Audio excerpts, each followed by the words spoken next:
નારી સશક્તિકરણ અને લગ્નની સાટા પદ્ધતિના કુરિવાજોને દૂર કરવા હાકલ કરતી ગુજરાતી ફિલ્મ રિલીઝ.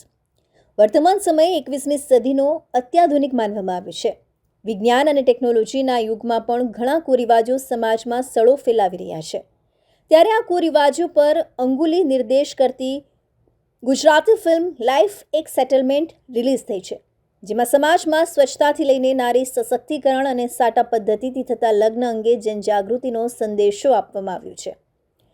નિર્માતા જયેશ ઉસરડિયાએ કહ્યું કે Dasaram infra and films production પ્રસ્તુત અને એન્ડ ઓમ આરતી ફિલ્મ્સ દ્વારા ડ્રામા, એક્શન અને ગીત સંગીત સાથેની આ પારિવારિક ફિલ્મ બનાવવામાં આવી છે.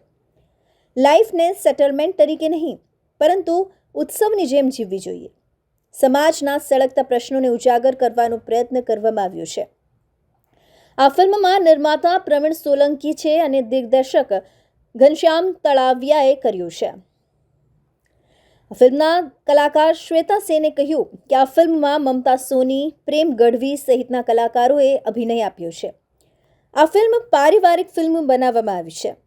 પરિવાર સાથે મનોરંજન મળી રહે અને તથા ગીતો પણ સુંદર છે.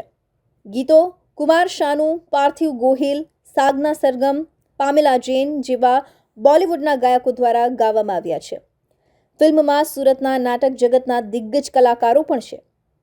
મોટાભાગનું શૂટિંગ સુરતની આસપાસના વિસ્તારોમાં કરવામાં આવ્યું છે, જે દર્શકોને ખૂબ પસંદ આવશે. બ્યુરો રિપોર્ટ, તન્ના સમાચાર, સુરત. ખુશ્બુ શાહ છે.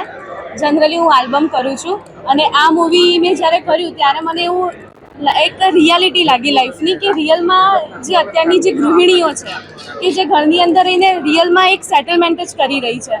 તો આ મૂવી જે છે આપણી જે ગૃહિણી છે એની રિયલ લાઈફ સાથે કનેક્ટેડ છે અને ક્યાંક ને ક્યાંક આપણને પણ એવો વિચાર આવે કે રિયલમાં આ સેટલમેન્ટ ના હોવું જોઈએ, કારણ કે આની અંદર કેટલાય પણ ફેમિલીની જે લેડીઝ છે એ બહુ બધી સ્ટ્રગલની લાઈફ જીવે છે.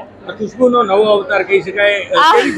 યસ, મારો રોલ આની અંદર એઝ અ ચાંદની હતો અને હું એક સારા ફેમિલીમાંથી બિલોંગ કરતી હતી કે જ્યાં મેં એક શિક્ષણ મેળવ્યું છે અને એકદમ નોર્મલ ફેમિલી હતી મારી. પણ જ્યાં મારું મેરેજ થાય છે, કે જે મારા હસબન્ડ છે મને બિલકુલ ગમતા નથી, પણ ઘરના પરિવારના એક રૂલ્સ પ્રમાણે મારું મેરેજ થઈ જાય છે અને મારા અને મારા ભાઈના સાટા મેરેજ થાય છે.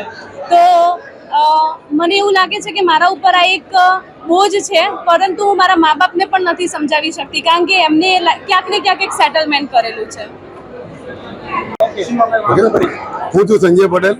ગુજરાતી, હિન્દી, મરાઠી, ભોજપુરી તમામ પિક્ચરોની અંદર લોકો હીરોને સારી રીતે જોવા માંગતા હોય છે, પણ હું વિલનનું કામ કરું છું અને હું પિક્ચરનો હીરો છું એમ લોકોનું કહેવું છે આજના જમાના પ્રમાણે.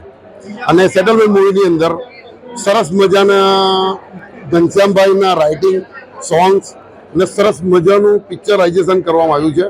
આમાં director team, producer team, Pravinbhai, આપણે નામ જયેશભાઈ ઉસડિયા ઘણી મહેનત કરી છે. ઘનશ્યામભાઈ પણ ઘણી મહેનત કરી છે. અમારી હિરોઈન છે મમતા છે, પ્રેમ છે, હીરો છે સમર્થ, એ ઘણા લોકોએ સરસ મહેનત કરી છે અને પબ્લિકને એક અલગ રીતે કંઈક નવું બતાવવામાં આવ્યું છે અને સમાજને કોઈક નવો સંદેશો આપવામાં આવ્યો છે કે આજના સમયમાં સેટલમેન્ટ કેવા પ્રકારનું હોય છે. તો મારી નમ્ર વિનંતી છે દરેક પબ્લિકને સરસ રીતે પિક્ચરને જુઓ, નિહાળો અને એનો આનંદ લો. Thank you so much.